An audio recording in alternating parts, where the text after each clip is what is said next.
get this clear, Mohan Kumar Mangalam. Jack, to lift Okay, Congress party. the fact is, there were no raids conducted. Yes, the Delhi police did send notices to Twitter, but no raids were conducted. None that is officially been, any of the agencies have officially come out with any details of any raids. No arrests of any Twitter employees were made. The fact is that a number of tweets were put out during the farmer protests critical of the government. Many of them were not taken down.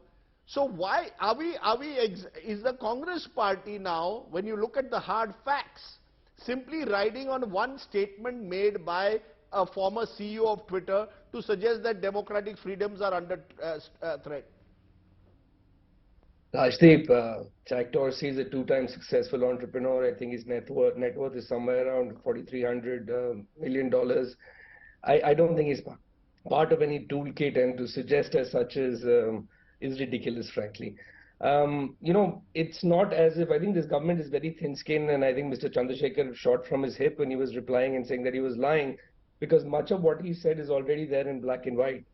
Some of the things you mentioned early on in your introduction, which is in February 2021, the government directed Twitter to block about 250 to 300 Twitter accounts, and they actually obliged the government, because those accounts were apparently critical of the way the farmers' protest was being handled. Some of those accounts were the Caravan, Kisan Ekta Morcha, CPIM leader MD Salim's account. And so Twitter, even though they blocked these accounts, obliging the government, immediately actually in a few days restored some of these accounts, citing insufficient evidence. A day later, 2 notices went to Twitter warning them of legal consequences.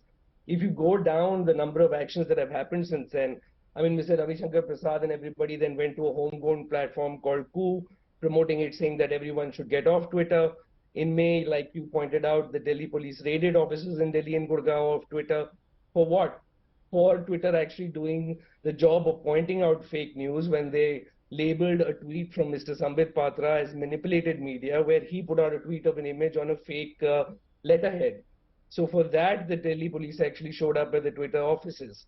So you've had in black and white evidence of the fact that the government has been trying to arm twist Twitter over all these years to take down accounts and take down posts of but the critical from Twitter posts handles that are inconvenient to them. No, but let's be clear. There were thousands of posts critical of the government also, which were shown right through the period.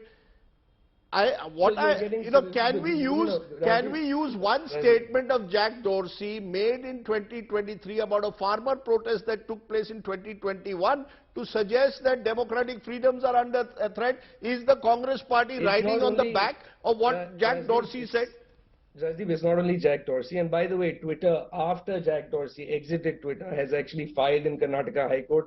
Again, you pointed that out, saying that there is abuse of power by officials.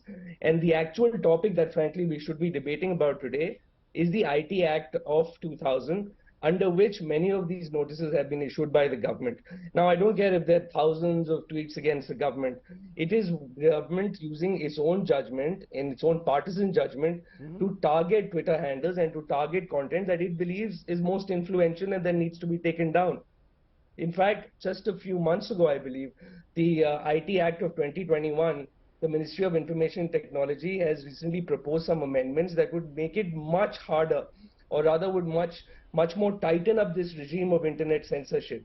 And it's not only Jack Dorsey, the Internet Freedom Foundation has commented on it, saying that it will heavily impact the freedom of speech, expression, and information online, and will make the union government the final arbiter of what news may be published and what must be removed. Does this not sound like the death of free speech online?